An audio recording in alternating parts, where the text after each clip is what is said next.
అమ్ముడు పోయిన తర్వాత కన్జ్యూమర్ తీసుకున్న తర్వాతే పేమెంట్ వెనక్కి వచ్చి డిస్టిలరీకి పోయారు. ఏ సిస్టమ్ పెట్టారు? ఎక్కడైనా ప్రైవేట్ చేతిలో ఉంటే స్కామ్ జరగడానికి అవకాశం ఉంటుందా? గవర్నమెంట్ చేతిలో ఉంటే స్కామ్ జరగడానికి అవకాశం. ఇక డిస్టిలరీలు అంతకుముందు వాల్యూమ్స్తో పోలిస్తే తీసుకున్నది బాగా తగ్గిపోయింది. 40% 50% పైగా బీర్లలో, మిగిలిన వాటిలో 40% పైగా తగ్గినట్టు. అంటే ఆర్డర్లు ప్లేస్ చేసేది వాల్యూమ్స్ తగ్గిపోయింది. డిస్టిలరీకి లాభం వస్తే ఎక్కువ ఆర్డర్ ఇస్తే ఎవడన్నా లంచం ఇస్తాడా? ఆర్డర్ తగ్గిస్తే ఇస్తాడా? ఇవన్నీ బేసిక్ కామన్ సెన్స్ క్వశ్చన్స్. వీటికి వీళ్ళు ఆన్సర్ ఇవ్వరు. ఊరక మద్యం పాలసీ మార్చేయడం ద్వారా 1000 కోట్లు తీసుకున్నారు. పోనీ వీళ్ళు అంటున్న 1000 కోట్లు ఎక్కడ? 50,000 కోట్లు, 60,000 కోట్ల నుంచి అది 30,000 కోట్లు, 20,000 కోట్లు అయిపోయి ఇప్పుడు ఆఖరికి 3,200, 3,500 అంటున్నారు. అది కూడా ఏదంటే ఏమంటున్నారు? ఇదంతా ఎన్నికల్లో ఖర్చు పెట్టారని ఒకటి అంటారు. ఇంకోటేమో ఇందులో చాలా భాగం ఆస్తులు కొన్నారంటారు, దుబాయ్లో పెట్టుబడులు పెట్టారంటారు, ఆఫ్రికాలో పెట్టుబడులు పెట్టారంటారు. ఇదే 3,000కు వీళ్ళు అంటున్న కట్టుకథ 3,000 కోట్లనే 30 రకాలుగా చెప్తున్నారు. ఇన్వెస్ట్మెంట్లు చేశారంటారు, మళ్ళీ ఎన్నికల్లో ఖర్చు పెట్టారంటారు. అసలు ఎక్కడ డబ్బు ఎక్కడ ఉంది, ఎక్కడికి పోయిందంటే అసలు రికార్డులే తారుమారు తగలబెట్టేశారని కొత్తది ఏదో అందుకునేట్టున్నారు. ఆ మధ్య మీరు కూడా చూసింటారు. బంగారు కొన్నారన్నారు, సినిమాలు తీశారన్నారు. మరి ఎన్నికల ఖర్చుకి ఎక్కడి నుంచి వచ్చింది? ఆఫ్రికాలో పెట్టుబడులు, దుబాయ్లో పెట్టుబడులు. అసలు అసలు ఏ సినిమా కథ దీని ముందైతే దిగదుడిపే. సినిమా కూడా కాదు, ఈటీవీలో వస్తుంటుంది సీరియల్, 1000, 2000, 3000, 4000 ఎపిసోడ్లు పోతా ఉంటుంది. అది జీడిపాకం సాగినట్టు సాగుతూ ఉండాలి కదా, అట్లా సాగుతా పోతుంది. కానీ దొరకట్లే పట్టు. వీళ్ళకి ఆఖరికి దొరక్క ఆ మధ్య ఎప్పుడో 375 కోట్ల పేజీల 3,75,00,000 375 కోట్ల పేజీలో ఈనాడులోనే ఒక బ్యానర్ ఐటమ్ వచ్చింది. మొత్తం సమాచారం అంతా లేపేసినారు హ్యాక్ చేసి కంప్యూటర్లను. దీనికి ఇంటర్నేషనల్ కన్సల్టెంట్లు వాడుకున్నారు. ఇంకొక కథ పెద్దది. ఇప్పుడు తాజాగా ఇంకా ఏమి సాక్ష్యం ఉండడానికి ఏమైనా ఉంటే కదా కేసు, కాబట్టి సాక్ష్యాలన్నీ కాల్ చేశారని కూడా మళ్ళీ తీసుకొస్తారు. సాక్ష్యాలు దొరకలేదు కాబట్టి కష్టం అవుతుందని వీళ్ళు అయినప్పటికీ ఆధారం చిన్నది దొరికిందని ఇంకేదో పట్టాలని చూస్తున్నాం అంటే అసలు దేనికైనా హద్దు పద్దు. నీకు ప్రజలు ఎందుకు తీర్పు ఇచ్చినారు? నువ్వు చేయాల్సిందేంది? నువ్వు ఇచ్చిన తప్పుడు అబద్ధపు అసాధ్యమైనవి నువ్వు చేయదలుచుకొని హామీలన్నీ తొంగలో దొక్కినావు. ఇంకో పక్క రాష్ట్రాన్ని గాలికి వదిలేసినావు. శాంతి భద్రతలు అసలు ఎక్కడికి వినైతే ల్యాండ్ ఆర్డర్ అనేది లేదు.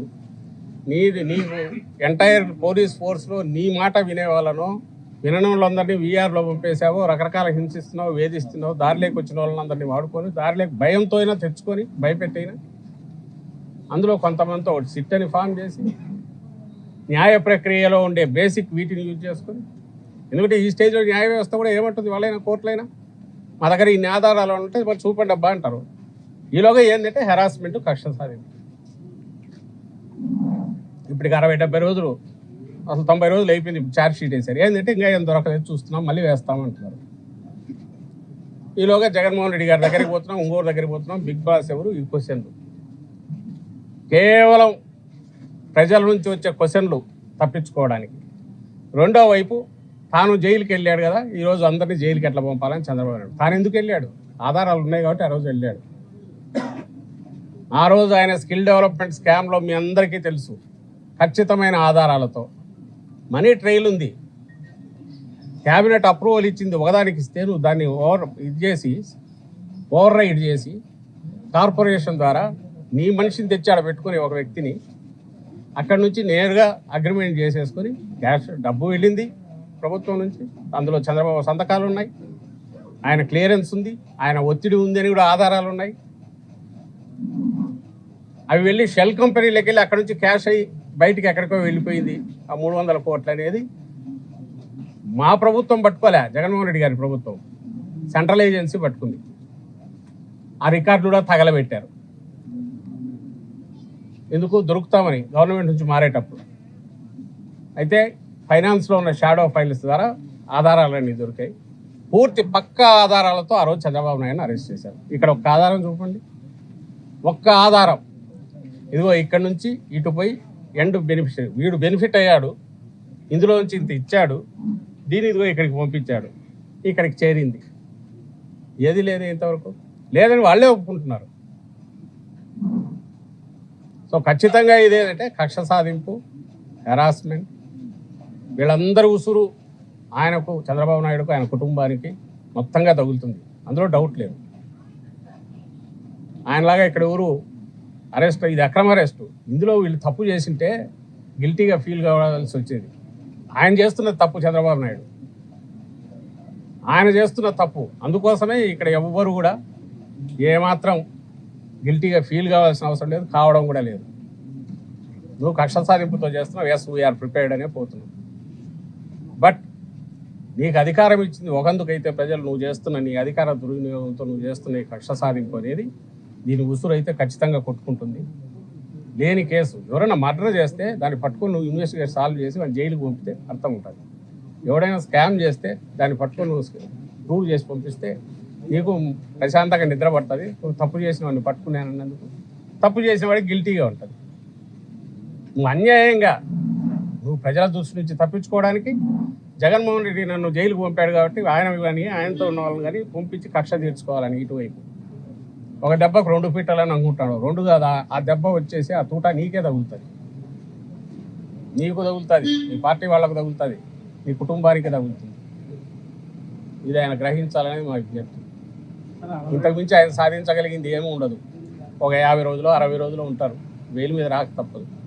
ఆఖరికి జరగబోయే చెప్తున్నా కదా, సాక్ష్యాలన్నీ తగలబెట్టేశారు, ఏమీ లేవు, దొరకలే, అందువల్ల ఏం చేయలేకపోతున్నాం. ఉంటే పట్టుకునేవాళ్ళం, లేని మేమేం పట్టుకుంటామని.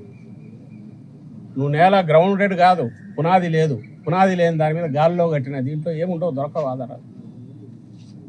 అందుకే ఈరోజు అరెస్ట్ చేసి ఇదైనా వాళ్ళు ఇన్నాళ్ళు తీసిన రాగం ఏమంటారు, రాగం తీసి ఇంత తీసినారు, ఆఖరికి ఏముందంటే పాట ఏం రాదు, ఇక్కడికే అయిపోయింది. మూలుగుతున్నారు ఈరోజు, హై పిచ్లో రాగం అందుకున్నారు, ఈరోజు మూలుగుతారు. పార్టీ లోక్సభ పక్ష నాయకుడు, మా పార్టీ లోక్సభ పక్ష నాయకుడు సీనియర్ ఎంపీని అరెస్ట్ చేసినప్పుడు నిజానికి అదేదో పెద్ద ఇదే ఉండాలి. ఎందుకు లేదంటే ఏమైనా సరుకుంటే కదా వాళ్ళ అలిగేషన్స్లో, ఇంకా దాన్ని తిప్పి నెక్స్ట్ ఆయన దగ్గరికి, మా పార్టీ అధ్యక్షుడి దగ్గరికి ఎప్పుడు పోతాడో నోటుకు వచ్చిన అబద్ధాల కూతులన్నీ రాసుకుంటారు. జనం కూడా విసిగిపోయారు వాటితో, గ్రహించకపోతే వాళ్ళ కర్మ.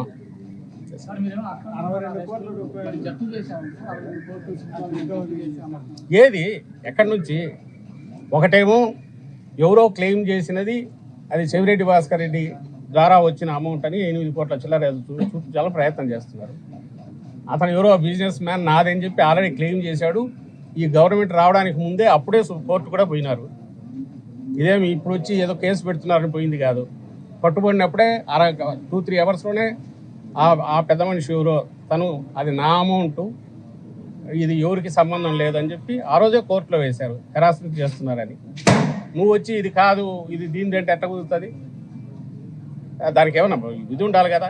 ఎవరు అనకపోతే ఇదిగో ఈ డబ్బు దొరికిందబ్బా, ఇదిగో దీనికి ఆధారాలు అనడానికి ఉంది. క్లెయిమ్ చేసేవాడు ఉన్నాడు, ఇప్పుడు చేయట్లా. ఇప్పుడు చేస్తే ఏదో తప్పు కప్పుచ్చుకోవడానికి చేశాడు అనుకోవచ్చు, అప్పుడే చేశాడు, అది కోర్టులో నడుస్తుంది, కోర్టు దానికి ప్రొటెక్షన్ ఇచ్చింది. ఇంకా మిగిలిన వాళ్ళకి సంబంధించి అటాచ్మెంట్ చేతిలో పవర్ ఉంది కదా అని ఎవరికి సంబంధం మెయిన్ అసలు నాకు అర్థం కావట్లేదు. నువ్వు ఎన్నికల్లో డబ్బు ఖర్చు పెట్టావన్నాక ఇంకా నువ్వు ఆస్తులు అటాచ్ చేయడం ఏంది, ఎవరిది చేస్తున్నావు, ఏ రకంగా గవర్నమెంట్కు సంబంధం? అది ఒక కార్పొరేషన్కి సంబంధించి డీల్ చేసిన దాంట్లో గవర్నమెంట్ ఎక్కడ ఎంటర్ అవుతుంది? పాలసీ ఫ్రేమింగ్లో ఎంటర్ అవుతుంది. పాలసీ చేంజ్ చేస్తే ఎంటర్ అవుతుంది. ఇక్కడ జరిగిన మేజర్ పాలసీ చేంజ్ మా stated policy, YSR Congress party విధానానికి అనుగుణంగా చేసిన పాలసీ. అది ఊరికి రాగానే క్యాజువల్గా చేసింది కాదు. దానికి పొలిటికల్ జనం నుంచి కూడా యాక్సెప్టెన్స్ ఉంది. నువ్వు దాన్ని తీసుకొని మోకాలకు బట్టలకు మూడు చేసి ఇంకో దానికి ఏదో లింక్ చేస్తే ఎట్లా? మిగిలిన దానికి గవర్నమెంట్కి ఏం సంబంధం? ఒకవేళ ఎక్కడైనా ఏదైనా జరిగితే గవర్నమెంట్కి ఏం సంబంధం ఉంది? నువ్వు ఏ రకంగా ప్రూవ్ చేస్తావు అక్కడ?